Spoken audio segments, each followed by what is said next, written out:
P.S. Everything is learnable. Sharon Horne-Ellstrom here. Welcome to day 107 of our Supersize You annual challenge. What the heck does P.S. stand for? P.S. stands for public speaking or presentation skills. Two things that, or one thing, I suppose they can all be clumped into the public speaking category, that most people are actually really, really terrified and afraid of.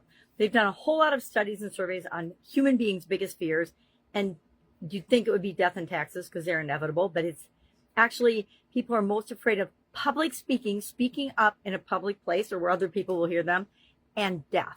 Now, some of us have done both and realized that neither one will be in. Well, they're inevitable, but they're not going to last forever. So, topic for another day.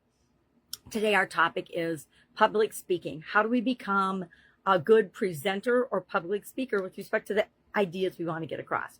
You may or may not have heard, but everybody is in sales. We're always trying to negotiate and sell somebody on something, whether you've gotten married, whether you date, whether you've started a business, whether you've gotten a job. We are our own product. It's weird to think of it that way, but we absolutely positively are.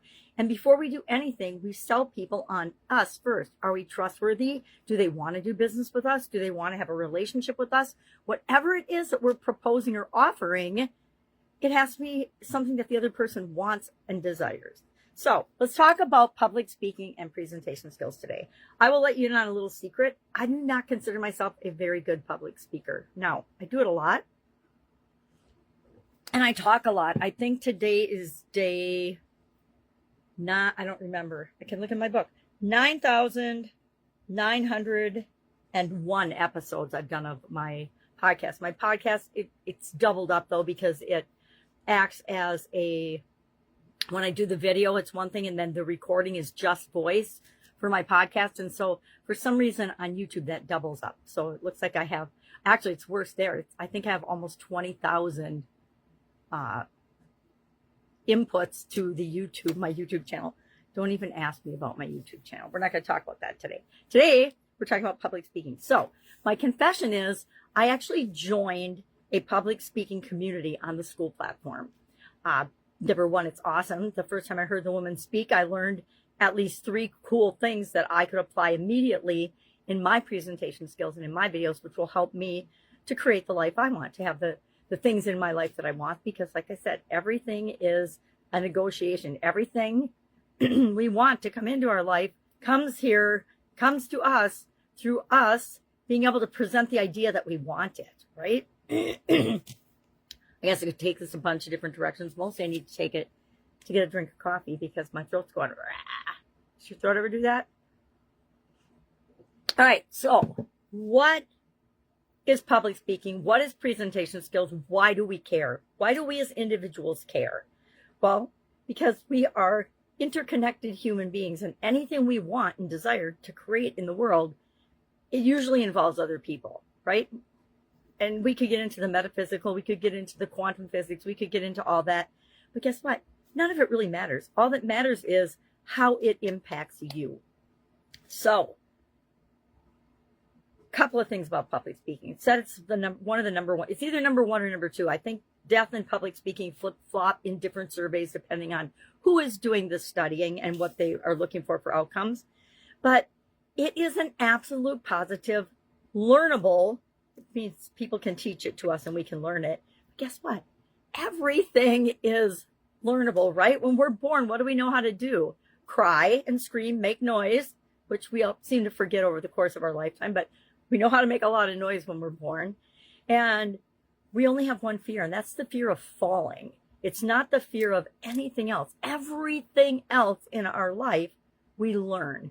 We learn through experiences. We learn by watching other people. We learn by doing. We learn by going to school.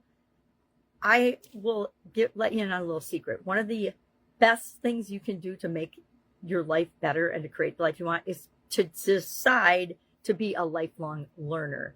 I decided when I was in high school that I was going to be a lifelong reader and a lifelong learner. Why?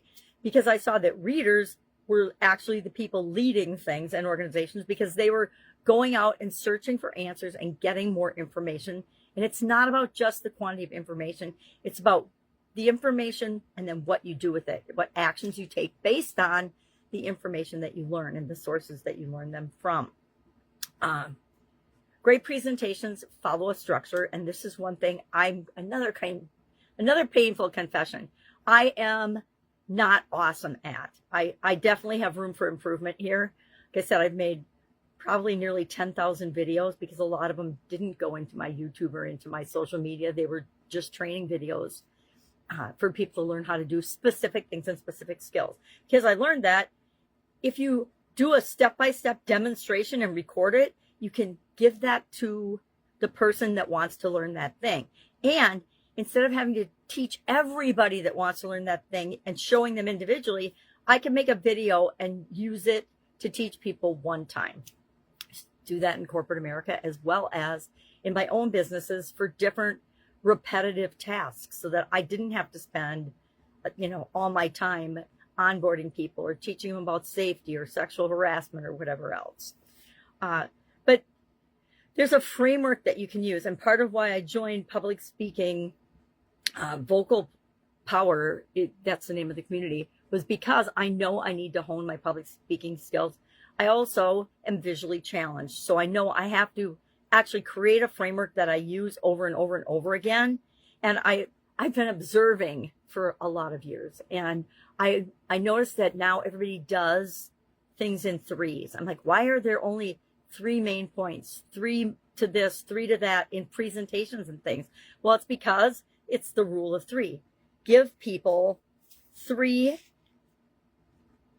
key points, 3 stories or data or information to back up those points, and then 3 takeaways. And it's an absolutely positively time-tested, proven formula for success. More than that, people get overwhelmed and it takes too long to talk about them. Less than that, people feel like they're underserved. So the rule of 3 is one to keep in mind. So if I want my significant other to do something for me, they might or might not want to do, I want to make sure I have at least 3 reasons they should do it, right? And nice reasons, but 3 reasons they should do it, 3 stories about why that's an important way to do it or how to do it, and then 3 takeaways or 3 actually requests of what I want and what I desire and what I expect. Guess what? If we do that, how much more often are we actually going to get it? How many of us think that everybody should be a mind reader and they should just know what we want all the time? On a subconscious level, you probably don't consciously say that, but if you think about it, the way you're behaving, if you're not communicating and telling people and sharing expectations, that's what we're doing. We're expecting the people around us read our minds and know exactly what we want. Most people don't even understand their own mind and what they want, much less what anybody else on the planet wants, no matter how close your relationship is. We have to learn to communicate, and having good presentation skills will do nothing but help us. It will totally help us and benefit us in so many areas. So curious. Let's ask ourselves a couple reflective questions and then we'll share our action. Our action today is super simple. I'm going to share it now. Are you a confident presenter or public speaker? Do you ask for what you want confidently? If yes, share in the comments below what got you to be that. I suppose there are a few people that are born natural orators, natural speakers, naturally good at asking for what they want. Maybe they screamed a lot as a kid and got what they wanted fast, so they learned to transfer that to talking and then just upped their skills throughout their lifetime. But the vast majority of us have to seek out, practice, and learn it. There's keys to making it easier. Number 1, have a clear message. What is it that you want? If you don't know what you want, how are you going to clearly present it to anybody else? You're not. So first you have to be clear on what you want. Then you have to prepare for the conversation or prepare for the presentation. So many people think they can just wing it, and you can, but you're not going to get as good a results as if you were to prepare, plan, practice, again, at least 3 times, practice out loud, if it's going to be an out loud conversation, and then present, and then see what kind of results you get. So that's it. That's our topic for today. I would love to know, are you one of the people that are as afraid to show up and be seen in any way, shape, or form? Or are you one of those people that are like, okay, I'm scared, but I'm going to figure it out? Because guess what? Everybody's scared at first whenever we start something new. And then we just do it, and we do it again and again and again and again and again. And I think Russell Brunson started it, and Alex Hormozy says it as well, if you know who they are. You're going to suck at first whenever you start anything new. I'm starting something new right now on this project called the 100.